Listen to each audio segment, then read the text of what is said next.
पंच में आगे बढ़ते हुए अगली प्रमुख खबर का रुख कर लेते हैं, जो है राज्यसभा से जुड़ी हुई। जी हां, राज्यसभा में संविधान पर चर्चा 2 दिन चली, जिसमें सत्ता पक्ष की अगर हम बात करें तो सत्ता पक्ष की तरफ से विपक्ष को जमकर घेरा गया। बीते कल यानी कि मंगलवार को केंद्रीय गृह मंत्री अमित शाह ने इस चर्चा में हिस्सा लिया और कांग्रेस पार्टी पर एक एक के बाद कई हमले किए।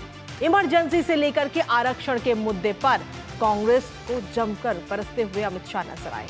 इसके साथ ही इंदिरा गांधी सरकार द्वारा किए गए 4 संशोधन पर भी सीधा निशाना अमित शाह की तरफ से साधा गया।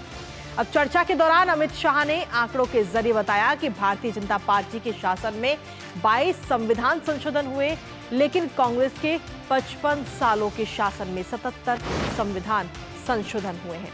इसके साथ ही अगर हम देखें तो संविधान लहराने का मुद्दा नहीं बल्कि संविधान का विषय है और विश्वास का विषय है। दरअसल संविधान के मुद्दे पर कांग्रेस जो है लगातार घिरती हुई नजर आ रही है। इससे पहले केंद्रीय वित्त मंत्री निर्मला सीतारमण और नेता सदन जेपी नड्डा भी संविधान के मुद्दे पर कांग्रेस की खूब क्लास लगा चुके हैं और संविधान के मुद्दे पर आज करेंगे चर्चा। लेकिन उससे पहले ग्राफिक्स के जरिए आपको दिखाते हैं अमित शाह ने बीते कल राज्यसभा में किन किन अहम मुद्दों को लेकर सीधा निशाना साधा है। वहीं संविधान पर विपक्ष को करारा जवाब, क्योंकि कल अमित शाह जो है वो देते हुए नजर आए। सीधा रुख करते हैं इस वक्त ग्राफिक्स का। तो आखिर कौन कौन से वो मुद्दे थे वो आपको बताएंगे, क्योंकि कांग्रेस को संविधान संशोधन पर जमकर घेरते हुए अमित शाह नजर आए हैं और अमित शाह की तरफ से कहा गया कि अपने फायदे के लिए ये संशोधन किए गए हैं। 55 साल में 77 संशोधन की बात अमित शाह कल करते नजर आए राज्यसभा में, और जिसको लेकर उन्होंने कहा कि अपने फायदे के लिए ये संशोधन किए गए कांग्रेस की तरफ से। जवाहरलाल नेहरू ने 18 जून 1951 में पहला संशोधन किया था और इस संशोधन को लेकर के क्योंकि कहीं ना कहीं कई सारे सवाल इस पर खड़े होते हैं। लोकसभा राज्यसभा बनने से पहले ही ये संशोधन जो है वो कर लिया गया था। इसके साथ ही नेहरू ने 19A जोड़कर अभिव्यक्ति की स्वतंत्रता जो है उसको भी सीमित कर दिया गया, जिसको लेकर कहीं ना कहीं घेरते हुए नजर आए। इसके साथ ही इंदिरा गांधी की अगर हम बात करें तो उस पर भी सीधे तौर पर हमलावर होते हुए नजर आए हैं और अमित शाह ने कहा कि हार के डर से इंदिरा गांधी ने संविधान को बदला था। इंदिरा गांधी ने मौलिक अधिकारों को कम करने के लिए कई बदलाव किए। 1975 में इलाहाबाद हाईकोर्ट ने इंदिरा गांधी का चुनाव रद्द कर दिया था। तो जो संविधान में जो संशोधन किए गए कांग्रेस की तरफ से, उन तमाम चीजों का जिक्र करते हुए अमित शाह बीते कल नजर आए। 39वां संशोधन कर इंदिरा गांधी ने अपने खिलाफ न्यायिक जांच को रोका था। इमरजेंसी के काले अध्याय को भुलाया नहीं जा सकता। जो इमरजेंसी इंदिरा गांधी सरकार के द्वारा लगाई गई थी उसका भी जिक्र अमित शाह करते हुए नजर आए। इसके साथ ही राहुल गांधी के नाम को लेकर किस तरीके से घेरते हुए नजर आए हैं वो भी आपको बताते हैं। कुछ राजनेता 54 साल की आयु में अपने आप को युवा कहते हैं और ये कहते हुए तंज कसा बीते कल अमित शाह ने राज्यसभा में संविधान लहराकर झूठ बोलकर जनादेश लेने का कुत्सित प्रयास किया गया। तो ये तमाम बातें अमित शाह की तरफ से कल की गई हैं।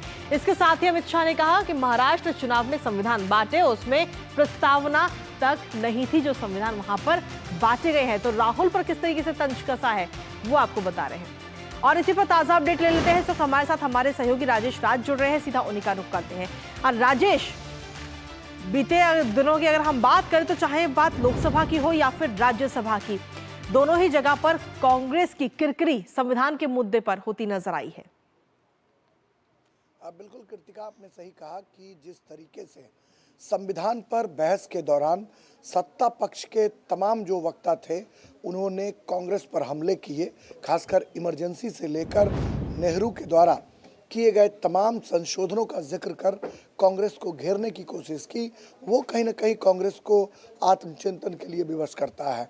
और कल जब राज्यसभा में गृह मंत्री अमित शाह संविधान पर हुए चर्चा का रिप्लाई कर रहे थे तो उस वक्त उन्होंने जो सबसे महत्वपूर्ण बात कही कि उन्होंने उन तमाम आरोपों को खारिज किया जो सत्ता पक्ष पर विपक्षी सांसदों ने आरोप लगाए थे। और उन्होंने जब कहा कि आरक्षण का मसला हो, क्रीमी लेयर का मसला हो या फिर धर्म के आधार पर आरक्षण देने का मसला हो, इन तमाम आरोपों पर अमित शाह खूब बरसे और उन्होंने साफ तौर पर कहा कि आप 50% आरक्षण की सीमा बढ़ाना इसलिए चाहते हैं कि धर्म के आधार पर मुसलमानों को आप आरक्षण दे सकें, और इसकी उन्होंने जोरदार मुखालफत की। हम जानते हैं कि मंडल कमीशन में 27% ओबीसी आरक्षण का प्रावधान है, और उस ओबीसी आरक्षण में पसमानदा मुसलमानों को रिजर्वेशन का प्रावधान किया गया है, लेकिन धर्म का कहीं पर उल्लेख नहीं है। इसी बात का जिक्र गृह मंत्री अमित शाह कर रहे थे, और उन्होंने आरक्षण और क्रीमी लेयर पर तमाम तरह की जो आशंकाएं थी उसको भी उन्होंने जहां ध्वस्त करने की कोशिश की, वहीं पर उन्होंने लगातार विपक्षी सांसदों द्वारा उठाए गए सवाल का करारा जवाब दिया। कांग्रेस के इमरजेंसी का जिक्र किया। आर्टिकल जो 356 है, जो राष्ट्रपति शासन लगाने का काम जिस आर्टिकल के द्वारा किया जाता है, उसके दुरुपयोग का मामला भी राज्यसभा में खूब गूंजा।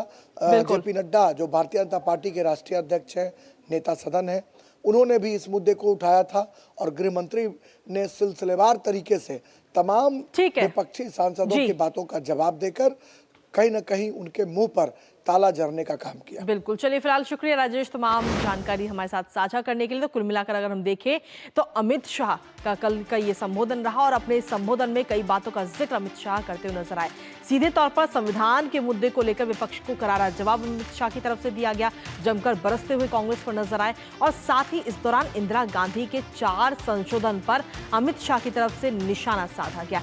इमरजेंसी से लेकर आरक्षण तक के मुद्दे पर घेरते हुए नजर आए। कांग्रेस की इस बीच काफी किरकिरी देखने को मिली है। संविधान लहराने का मुद्दा नहीं है, बल्कि विश्वास का विषय है, ये बात अमित शाह की तरफ से कही गई। तो ये बातें रही राज्यसभा की, लेकिन रुकेंगे इसी बीच न्यूज पंच में एक छोटे से ब्रेक के लिए, लेकिन कहीं मत जाएगा, क्योंकि ब्रेक के उस पर जानेंगे संभल के ताजा हालात।